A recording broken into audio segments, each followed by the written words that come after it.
Well, welcome back. Thanks for tuning in. It is the Honey Factory, and it's all about mind, body, and spirit, reclaiming it, getting life in balance, enjoying life to the fullest, and being able to really walk in purpose. So, as always, I like to start it off by giving gratitude for being here, for having this moment, being able to share, and just be excited about the new things that are coming down, coming from heaven onto each and every one of our lives to bless us and move us in the right and positive direction. So, we're just going to take a moment to, if you didn't do your gratitude already, then we're going to take a moment for you to do your gratitude right now. All right.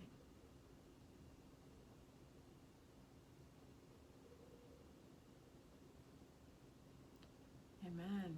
All right.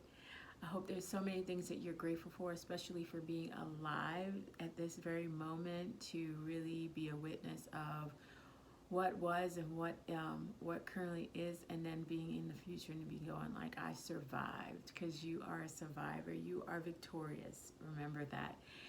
So I've shared with you that a lot of the things that I discuss is from the blog, from the Honey Talks, and it's on the blog portion right there. There's a lot of more content for you to check out and just kind of soak in, and hopefully it inspires you and it motivates you, and encourages you to step into new levels in your life. So it's a sharing of, the blog is a share of some of the things, not some, my journey into, I call it growing up. I had a moment where I got to break away and get into my own freedom of doing whatever I wanted to, but it came with some life lessons, and during those life lessons there's a lot of things that I wrote down and I share. So at times I expand on it, but this time I'm just going to read for one of them, and hopefully, again, it encourages you. That's what it's all about. All right, so let's get into it. It's where the title of the blog, it's where you are at. So I'm just going to read from it, and if I get additional inspiration to share with you, I will do so. We can't leave purpose to chase after self-gratification. What is not intended for our lives will perish. It's like trying to fit a puzzle piece in the wrong place. It just won't fit. The emptiness or void that we want to fill broadens from unfulfilled purpose, growing at every step in the opposite direction of destiny. Sooner or later, we become numb. Numbness tends to happen through its hits of imitation. Each hit would desire a bigger and better imitation of purpose in order for us to continue to numb out the voice of destiny that is chasing us down. I'm gonna stop there because I do have a little bit to share, just to kind of give you an understanding where it was. I was in this, at least for myself, I share that I was in this place, or I noticed being in this place of wanting to do certain things and being able to go after them. And I did, and it was just kind of like, this ain't it. This is not it. This is not fully what I'm supposed to be doing. At least it can't be if this is the way it looks. So that's what I mean by the imitation, because a lot of times I include myself in this, where it's just like, oh, that seems right. This is going to be cool because it's going to make me some money.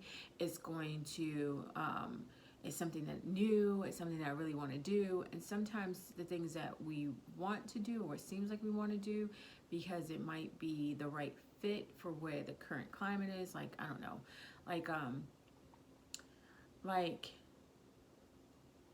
oh, I think I want to go into technology, but that might not be my strong point, but because the money's there, I'm going to go there. And a lot of times you end up in places that you're not really supposed to be in, and you're trying to figure out why you're so frustrated.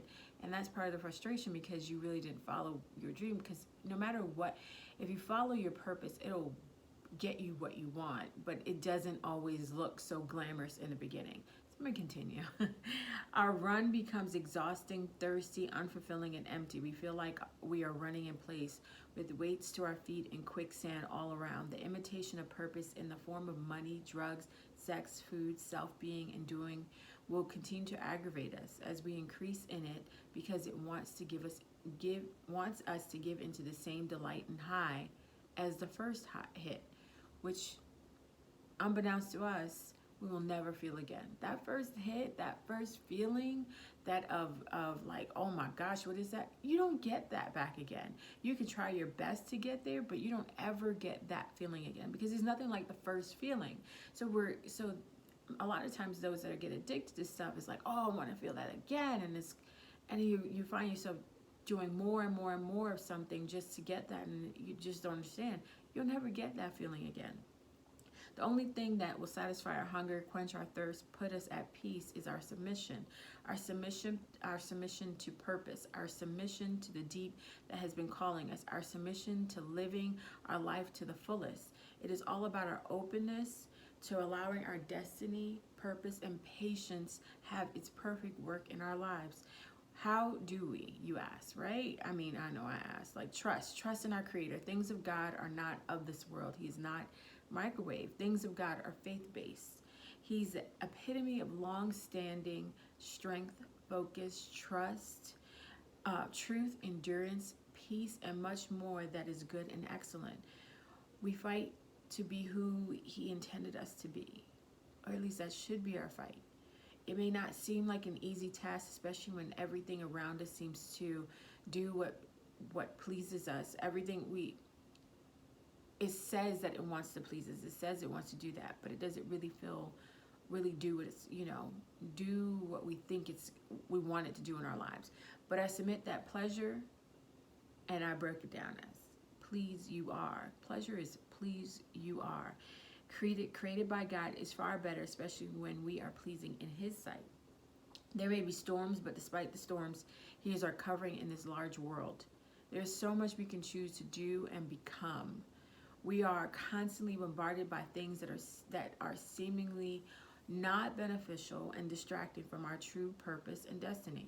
Purpose and destiny can sound and look like a lot of hoopla when things that are distracting seem to be more tangible. Because a lot of times there are things that are just like, well, I can just do this now. And if I do this now, I mean, what's the difference? Like, I'll get to this eventually. Let me just go ahead and do this now. But you realize when you're just doing this now, here's this level of frustration. It's like, why am I always like, like aggravated, but in that place? And that's when you have to really stop and say, okay, it can't be that it's everybody else around me, because how can that continue to be the repeat? You have to realize that the common denominator is you, and if it is you, and especially if you're not doing anything that is contrary to what you're supposed to be doing, like if you're working in excellence and you still have that frustration, then you got to go, okay, maybe I'm not supposed to be here. I need to get into the place that I need to be in, right? So the question is, what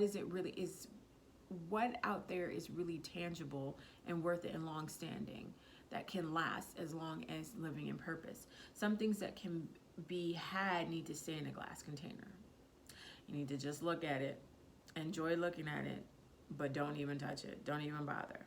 However, our trust in God helps us discern what is right for our journey. What we do now becomes a foundation for our future. But when we look at our current situation as a future condition, we can get confounded and stuck. We must understand that our current steps lead to the path of our future. Like the foundation, some of the things that we're doing, we're just like, I don't understand why I got to do this, why this door opened. But eventually it all comes together, and you just it's that patience and that faith that He knows what He's doing, and that we just trust and do those steps.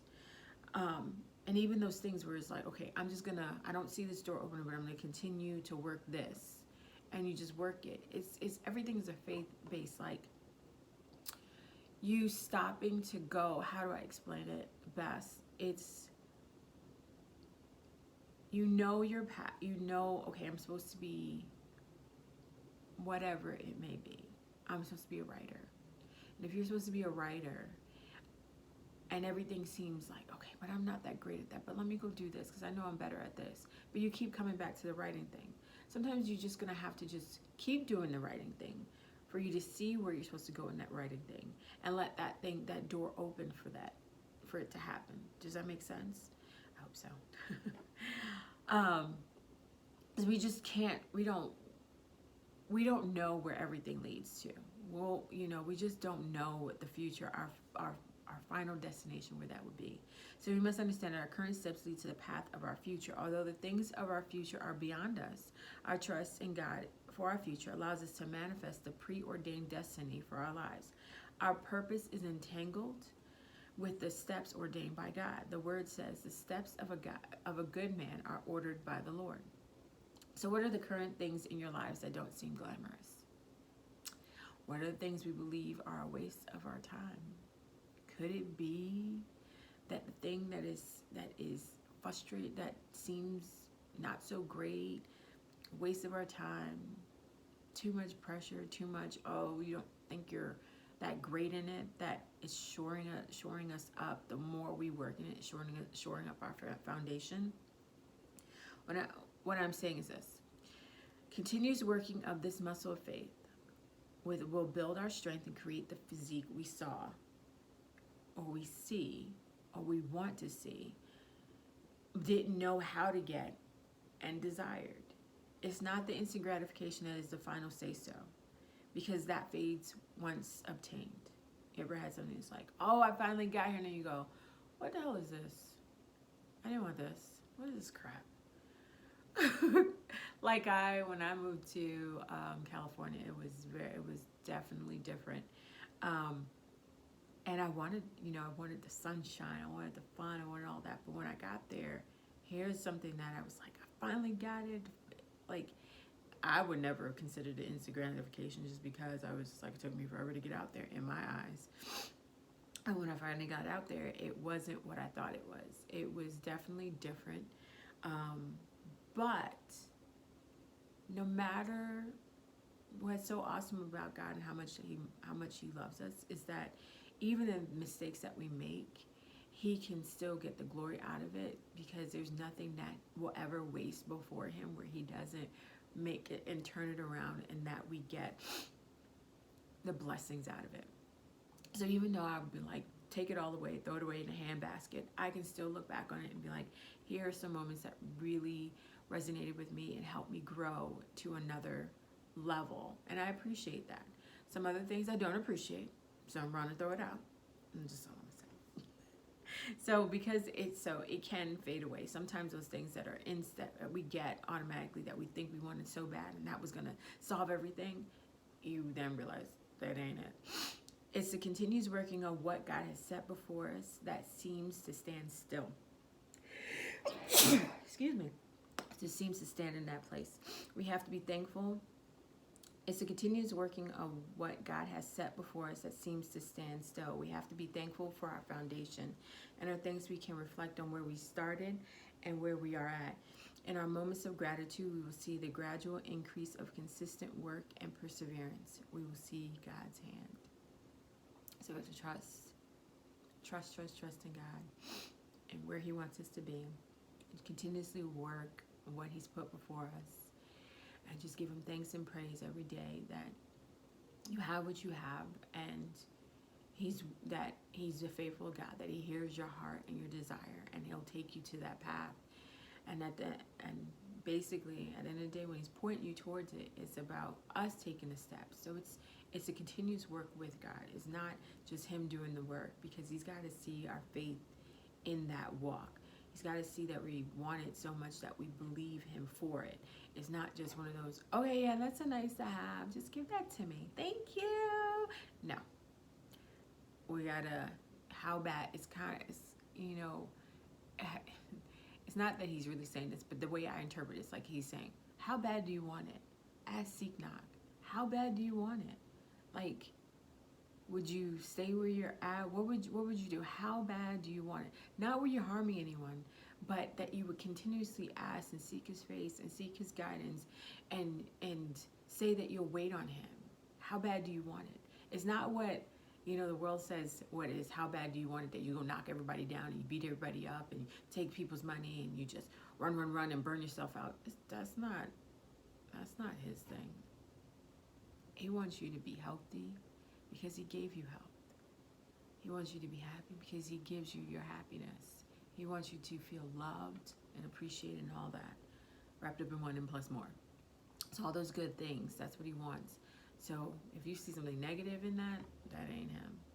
So all I'm saying is it's where you're at, right? Where are you at? Where do you want to go? And where are you at in your faith so that you can trust him to take you to the destination of where you have been dreaming of it, that is your deep desire, which is your purpose in this world. It's not just about you, it's about others. And so whatever it is that you got to do, it may just affect me.